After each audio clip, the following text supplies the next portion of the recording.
Hello, welcome back to new another video. Title আর thumbnail দেখে বুঝতেই পেরে গেছেন ভিডিওটা কী নিয়ে হতে চলেছে। হ্যাঁ, ঠিকই ধরেছেন, দুর্গাপুর থেকে ব্যাঙ্গালোরের ফ্লাইটের ভিডিও হতে চলেছে।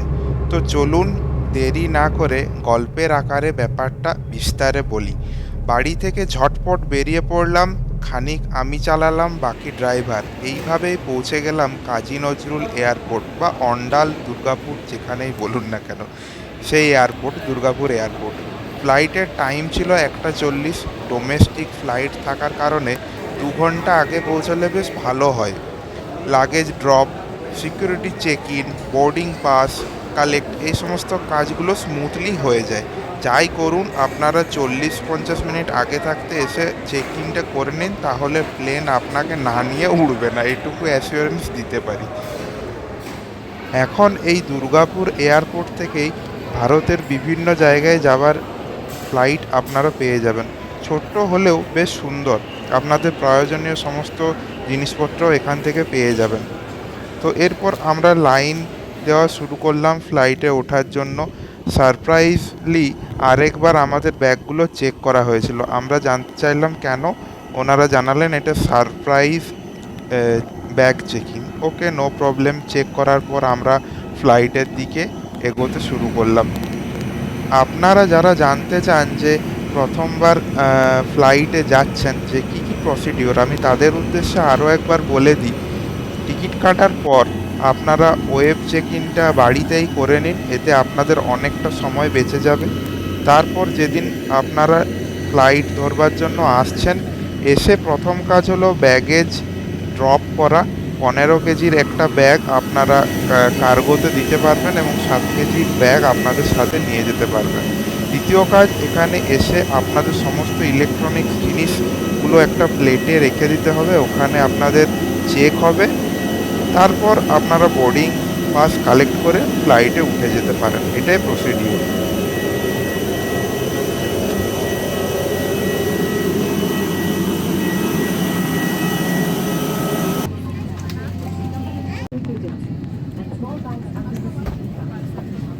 আপনারা যারা ভাবছেন এই ধোঁয়ার মতন জিনিসটা কি, এটা আসলে জলীয় বাষ্পের কারণে ধোঁয়া দেখাচ্ছে, আর কিছুই না। যখন ফ্লাইট চলতে শুরু করবে তখন এসব চলে যাবে, কোনো প্রবলেমের কিছু নেই। তিনটে তিনটে করে সিট, যে যার মতন সিটে বসে পড়লো। এরপর ফ্লাইট টেক অফের জন্য রেডি হচ্ছে।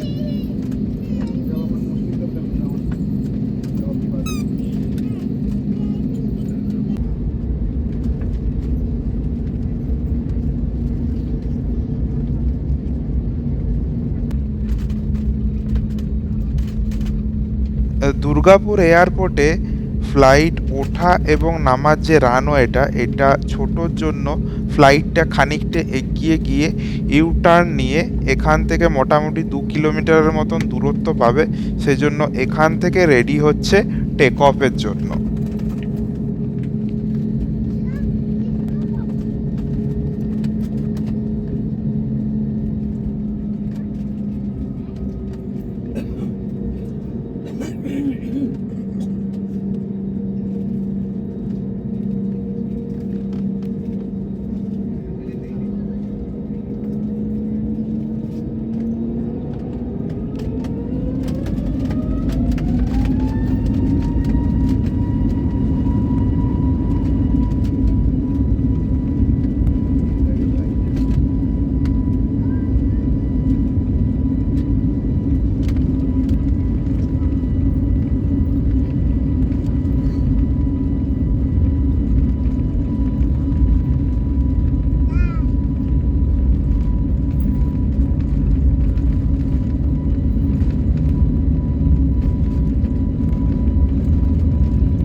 আস্তে আস্তে ফ্লাইটের চাকা মাটি ছাড়ল এবং পাড়ি দিল ব্যাঙ্গালোরের উদ্দেশ্যে।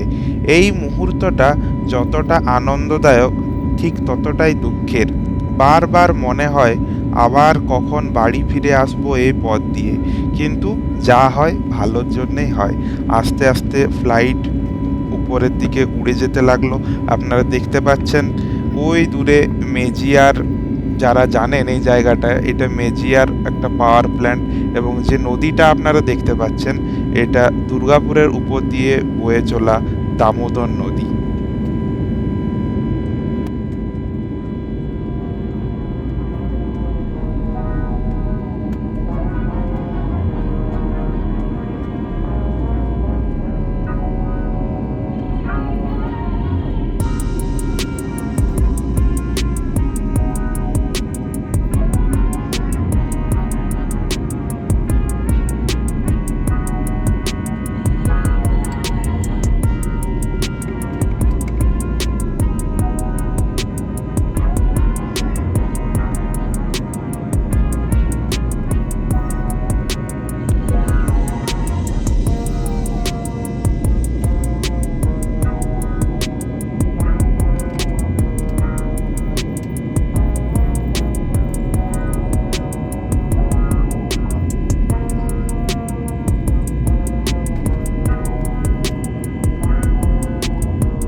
যাদের মনে প্রশ্ন রয়েছে যে ফ্লাইটের টয়লেট কেমন হয়, এখানে আপনাদের প্রয়োজনীয় সমস্ত কিছু জিনিসপত্র পেয়ে যাচ্ছেন। এখানে ইউরিনাল এবং টয়লেট সবেরই ব্যবস্থা রয়েছে, কিন্তু জায়গাটা খুব ছোট, but okay. Please share your valuable thoughts with us by clicking the feedback link sent to your registered mobile numbers. Our contact details are available on www.goindigo.in. You may also visit www.airseva.gov.in or download the AirSeva app to share any feedback or suggestions on our services with the Ministry of Civil Aviation. Thank you.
এই জার্নিটা complete করতে সময় লেগেছে 2.5 আওয়ারের মতো।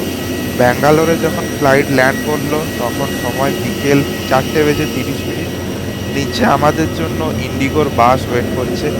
ফ্লাইটে আপনাকে বলে দেবে কোন বেল্টে আপনাদের লাগেজ আসবে। তাছাড়াও আপনারা যদি শুনতে ব্যাপারটা ভুলে যান আর কি, স্কিপ করে যান, নিচে নেমে যখন আপনারা যাবেন সেখানে বড় বড় টিভি থাকবে, সেই টিভিতে দেখাবে যে কোন বেল্টে আপনারা আপনাদের লাগেজ কালেক্ট করতে পারবেন।